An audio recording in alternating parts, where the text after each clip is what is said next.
Hello everyone, एक बार फिर से विवेकानंद ऑनलाइन क्लासेस के प्लेटफॉर्म पर आप सभी का स्वागत है।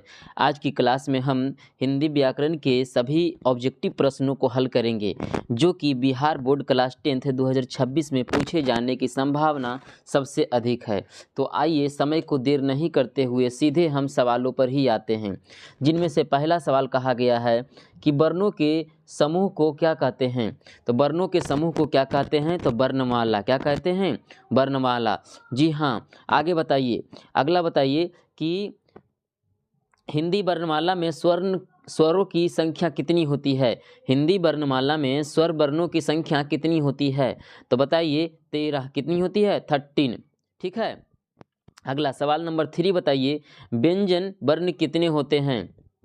व्यंजन वर्ण कितने होते हैं? आप सभी को पता होगा कि वर्ण दो प्रकार के होते हैं, एक स्वर वर्ण और एक व्यंजन वर्ण। ठीक है। स्वर वर्ण की संख्या 13 और व्यंजन वर्णों की संख्या कितनी होती है?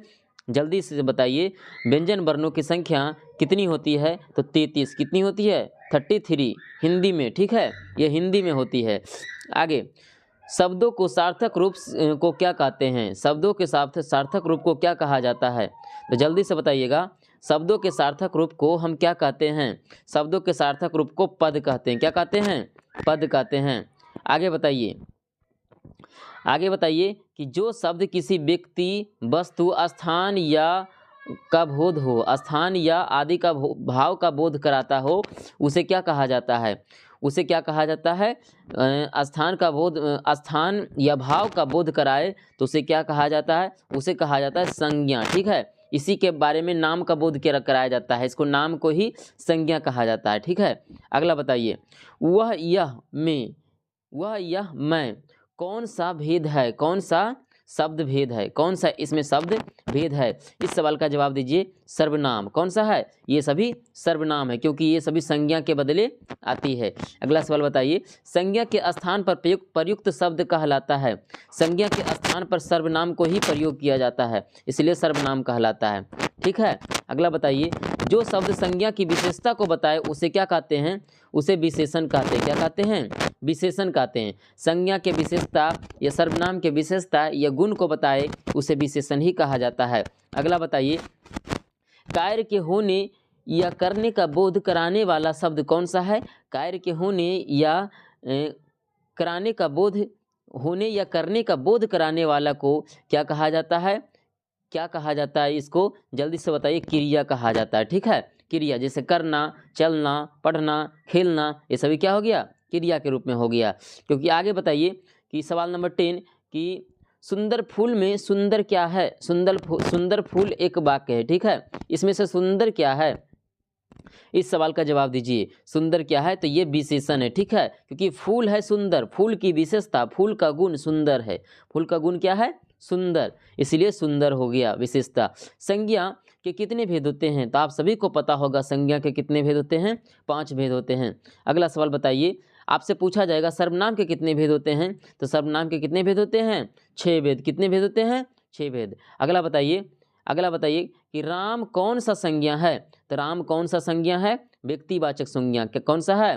व्यक्तिवाचक संज्ञा। व्यक्तिवाचक संज्ञा उसी को कहते हैं जिसमें नाम, स्थान आदि का बोध हो। नाम, स्थान या वस्तु आदि के नाम को कहा जाता है व्यक्तिवाचक संज्ञा। अगला बताइएगा, ईमानदारी कौन सी संज्ञा है? ईमानदारी कौन सी संज्ञा है? ये भाववाचक संज्ञा है, क्योंकि ईमानदारी, बुराई, अच्छाई, ये सब क्या है? भाववाचक संज्ञा है। अगला बताइए कि सोना, सोना कौन सी संज्ञा है? सोना, इसमें 2 प्रकार के सोना है, एक सोने वाला सोना होगा और एक सोना कोई वस्तु हो गया जो आभूषण के रूप में होता है। ये कौन सा सोना है, इसके बारे में पहले देखना पड़ेगा। ठीक है। तो सोना कौन सा संज्ञा है? तो सोना कौन सा संज्ञा है? इसमें सोना एक प्रकार के कैसा संज्ञा है? तो आप ही बताइए। सोना एक प्रकार से ये द्रव्यवाचक संज्ञा है, क्योंकि वो वस्तु वाला सोना का बात किया गया है, क्योंकि इसे मापा या तौला जाता है। ठीक है। अगला बताइए, लड़का कौन सी संज्ञा है? लड़का कौन सी संज्ञा है? तो लड़का के बारे में, क्योंकि ये जाति का बोध कराया। लड़का किसका बोध कराया? जाति का, इसलिए जातिवाचक संज्ञा। अगला बताइएगा, लिंग के कितने भेद होते हैं? लिंग के कितने भेद होते हैं?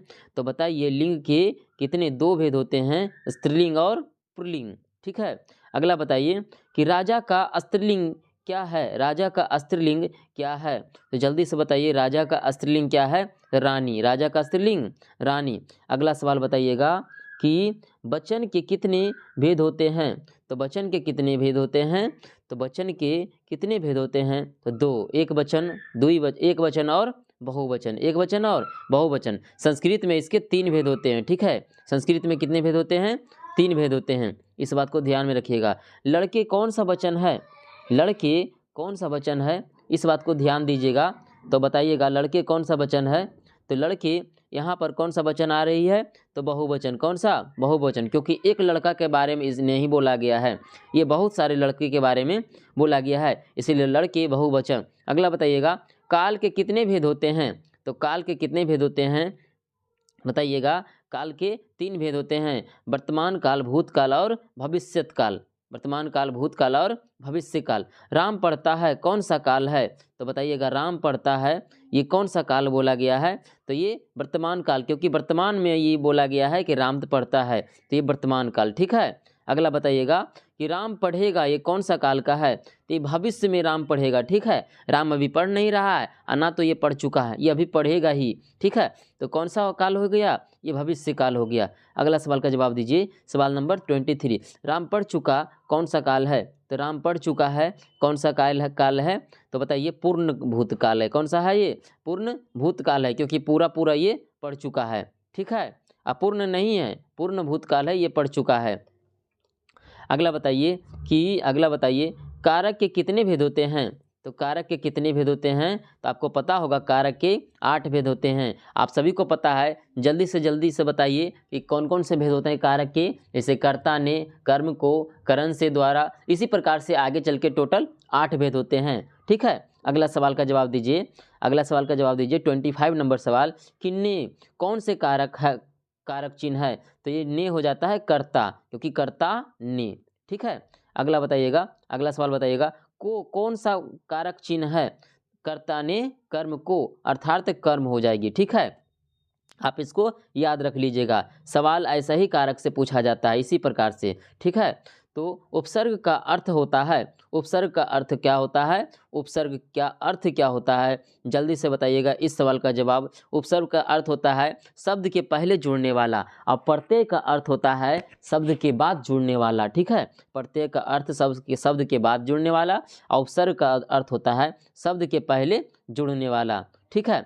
अगला सवाल बताइए परा किस शब्द का उदाहरण है? तो परा किस शब्द का उदाहरण है? परा जो है ये क्या है? एक प्रकार के जोड़ा गया है, ये परा किस शब्द का उदाहरण है? तो जल्दी से बताइएगा। परा है ये उपसर्ग का उदाहरण है, क्योंकि परा पहले जोड़ दिया जाता है तो क्या हो जाता है? परा पहले जोड़ दिया जाता है तो ये उपसरा है ना। जैसे प्रति किलोग्राम, तो परा पहले आ गया, इसीलिए क्या आ गया? उपसर्ग आ गया, ठीक है। आगे बताइएगा प्रत्यय कहाँ जुड़ता है? तो प्रत्यय शब्द के बाद जुड़ता है। कहाँ जुड़ता है? शब्द के बाद जुड़ता है, ठीक है। अगला बताइए सच्चाई में कौन सा प्रत्यय है? सच्चाई में कौन सा प्रत्यय है? यानी कि सबसे लास्ट में वो क्या जुटा हुआ है जो प्रत्यय होना चाहिए? ऐसे नहीं होना चाहिए, प्रत्यय ही होना चाहिए, ठीक है। तो कौन सा है? तो जल्दी से बताइए। सच्चाई में आई प्रत्यय है, ठीक है। चाई कोई प्रत्यय का नाम नहीं है, इसलिए आई प्रत्यय है। अगला बताइएगा कि संधि का अर्थ है, संधि का अर्थ क्या है? तोड़, जोड़, अलग, हटाना। संधि का अर्थ क्या होता है? संधि का अर्थ क्या होता है? संधि का अर्थ क्या होता है बताइए? जोड़ होता है, जोड़ना। संधि का अर्थ क्या होता है? जोड़ना, ठीक है। अगला बताइए संधि के कितने भेद होते हैं? संधि के कितने भेद होते हैं? बताइए जल्दी से। संधि के 3 भेद होते हैं, ठीक है। स्वर संधि, व्यंजन संधि और कौन होते हैं? आयदी संधि, ठीक है। स्वर संधि, व्यंजन संधि और आयदी संधि। अगला बताइएगा स्वर संधि के कितने भेद होते हैं? तो बताइए स्वर संधि के कितने भेद होते हैं? इस सवाल का जवाब बताइए। स्वर संधि के कितने भेद होते हैं? तो ये 4 भेद होते हैं। कौन होते हैं? 4 भेद होते हैं। अगला बताइए समास का अर्थ है, समास का क्या अर्थ है? समास जो है इसका क्या अर्थ है? तो समास का अर्थ होता है, ये क्या होता है? जल्दी से बताइए इस सवाल का जवाब। समास का क्या अर्थ होता है?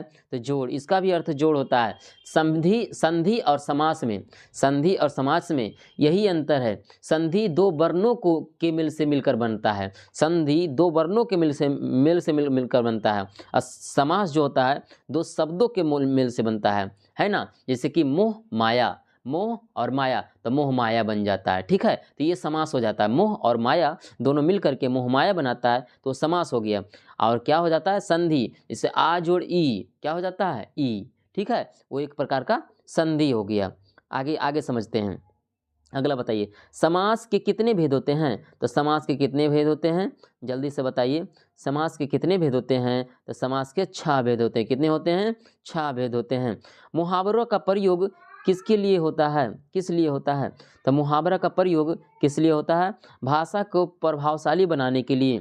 भाषा को प्रभावशाली बनाने के लिए जो भी हम एक वाक्य लिखते हैं उसमें मुहावरा तभी हम डालते हैं। हाथ काटना, पैर काटना, हाथ पैर कट नहीं जाता है, लेकिन हम मुहावरा के रूप में ऐसा हम डाल देते हैं ताकि शब्द को, एक वाक्य को एक मजबूत बनाए, स्ट्रांग बनाए, प्रभावशाली बनाए। ठीक है, इसीलिए। ठीक है, अगला बताइए, नाक काटना। नाक काटना का क्या अर्थ होता है? नाक कटना, नाक कटना मुहावरा है। इसका क्या अर्थ होता है, जल्दी से बताइए। इसका होता है अपमान होना, यानी कि नहीं बोला जाता है कि हमारा नाक कट गया, उसने हमारा नाक कटा दिया, यानी कि हमारा अपमान किया। ठीक है, आगे अगला सवाल, लोकोकित क्या होती है? लोकोकित क्या होती है? 38 नंबर में सवाल में बताइए, लोकोकित क्या होती है? तो एक कहावत है। क्या है? कहावत है। ठीक है, आगे बताइए, अशुद्ध वाक्य को सही करने की प्रक्रिया क्या कहलाती है? अशुद्ध वाक्य को सही करते हैं तो क्या कहलाती है? क्या कहलाते हैं सही करने की प्रक्रिया? वाक्य शोधन। क्या कहलाती है? वाक्य संशोधन। ठीक है, अगला बताइएगा। अगला बताइएगा, वाक्य के कितने भेद होते हैं? तो वाक्य के कितने भेद होते हैं? 40 नंबर सवाल का जवाब दीजिए। वाक्य के 4 भेद होते हैं। कितने भेद होते हैं? 4 भेद होते हैं। ठीक है, अगला सवाल बताइएगा। अगला सवाल 41 कि तुम यहाँ आओ, यहाँ यह कौन सा वाक्य है? तुम यहाँ आओ, यह कौन सा वाक्य है? तो ये कौन सा वाक्य है? आज्ञावाचक, क्योंकि हम किसी को आज्ञा दे रहे हैं कि तुम यहाँ आओ। ठीक है, इसलिए आज्ञावाचक।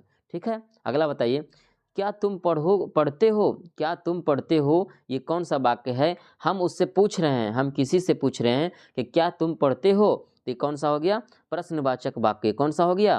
प्रश्नवाचक वाक्य। अगला बताइए, विराम चिन्हों का प्रयोग क्यों किया जाता है? विराम चिन्हों का प्रयोग क्यों किया जाता है? इस सवाल का जवाब दीजिए। विराम चिन्हों का प्रयोग क्यों किया जाता है? तो विराम चिन्हों का प्रयोग क्यों किया जाता है? अर्थ स्पष्ट करने के लिए, अर्थ को स्पष्ट करने के लिए, क्योंकि अर्थ यहाँ से यहाँ तक लिखा हुआ है, यानी कि कुछ बॉर्डर लाइन यहाँ से यहाँ तक लिखा हुआ है अर्थ, इसी को स्पष्ट करने के लिए हम विराम चिन्हों का प्रयोग करते हैं। अगला बताइए, प्रश्नवाचक चिन्ह कौन सा है? तो प्रश्नवाचक चिन्ह निम्न में से कौन सा है? ये देख के तुरंत बता दीजिए, ये तो कोई खास सवाल है नहीं, ये तुरंत बता दीजिएगा। ये हो गया, ठीक है, प्रश्नवाचक, ऑप्शन नंबर सी। अगला बताइए, अंधा क्या चाहे? अंधा क्या चाहे दो आँख? अंधा क्या चाहे दो आँख, यह क्या है ना? यह क्या है? एक प्रकार का क्या है? लोकोकित, संधि, समास या मुहावरा। क्या है? अंधा दो आँख ही चाहता है, और क्या चाहता है? कि हम इस दुनिया को अपनी दो आँखों से देख पाएँ, दुनिया कितनी सुंदर है ना? तो इसको देख पाएँ, तो अंधा क्या चाहती है? दो आँख। ये क्या है, इसके बारे में बताना है आपको। तो बताइए ये क्या है? एक प्रकार के लोकोकित है। ठीक है, लोकोक्ति है ना? अगला बताइए, जल्दी जल्दी कौन सा, जल्दी जल्दी कौन सा शब्द है? जल्दी जल्दी कौन सा शब्द है? इस सवाल का जवाब दीजिए। इस सवाल का जवाब दीजिए। क्रिया विशेषण। क्या है ये? क्रिया विशेषण। अगला सवाल बताइए कि अव्यय किसे कहते हैं? तो अव्यय किसे कहते हैं? तो अव्यय किसे कहते हैं? इस सवाल का जवाब दीजिए। अव्यय किसे कहते हैं? जिनका रूप नहीं बदलता हो, जिनका रूप नहीं बदलता हो उसी को तो अव्यय कहते हैं। ठीक है, आगे बताइए। अगला सवाल 48 नंबर, 48 नंबर सवाल का जवाब दीजिए कि और लेकिन कौन सा अव्यय है? और लेकिन, ये दो प्रकार के यहाँ पर डाला गया है। ठीक है, और लेकिन ये कभी बदलता है क्या? जब हम लिखते हैं राम और श्याम, राम और श्याम, क्या और कभी बदलता है? नहीं बदलता है। लेकिन जैसे कि हमने बोला कि वह पढ़ रहा है लेकिन वह सो भी रहा है, लेकिन वह सो भी रहा है, तो क्या लेकिन कभी बदलेगा? नहीं बदलेगा। इसीलिए जो नहीं बदलता है वही तो अव्यय कहलाता है। लेकिन ये कौन सा अव्यय है, जरा ये बताइए। लेकिन और कौन सा अव्यय है? तो ये अव्यय कौन हो गया? समुच्चय बोधक। कौन सा है? समुच्चय बोधक अव्यय। अगला बताइएगा, वह कौन सा शब्द भेद है? वह कौन सा शब्द भेद है? इस सवाल का जवाब दीजिए। वह कौन सा शब्द भेद है? विस्मयादि बोधक शब्द, विस्मयादि बोधक शब्द। ठीक है, अगला बताइएगा कि में पर से कौन सा अव्यय है? इसमें बताइए में पर से कौन सा अव्यय है? तो ये संबंध बोधक है, संबंध बोधक, क्योंकि में रहेगा तो कभी कभी से आ जाता है, कभी कभी से आ जाता है, तो ये एक दूसरे में क्या दिखाती है? संबंध दिशा दिखाती है, इसलिए संबंध बोधक यहाँ पर हो जाएंगे, अव्यय हो जाएंगे। ठीक है, तो यहाँ तक ये 50 सवाल कंप्लीट हुआ। ठीक है, तो आई होप कि ये वीडियो आपको बहुत अच्छी लगी होगी। इसी प्रकार से और भी वीडियो हम डालते रहेंगे अलग अलग टॉपिक से, अलग अलग चैप्टर की, जो आपके क्लास 10th में पूछे जाने की संभावना सबसे अधिक बन जाती है। ये वीडियो छट कर लाया गया है क्वेश्चन बैंक से, और आगे संभावित लगा करके कि शायद ये आने की संभावना 100% बन सकती है। ठीक है, तो आप लोग इस वीडियो में बने रहें ताकि आप लोग को पता चल जाएगा एग्जाम के बाद कि कैसा ये वीडियो था। ठीक है, आपके लिए कितना लाभदायक के रूप में था। तो बहुत बहुत धन्यवाद आप सभी को।